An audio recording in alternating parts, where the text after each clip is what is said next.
جمال الوجود بذكر الإله، وتصفو الحياة بنور هداه.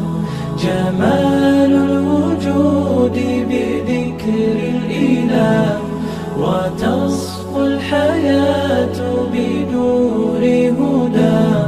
وتطلب نفس له طاعة، ويبلغ سعد إلى منتهى. فؤاد شغوف إلى ربه، أحب رضاه أحب لقاه. يظل يجيء إلى ربوة قرار، ويسمو وذا مرتغى. فلا له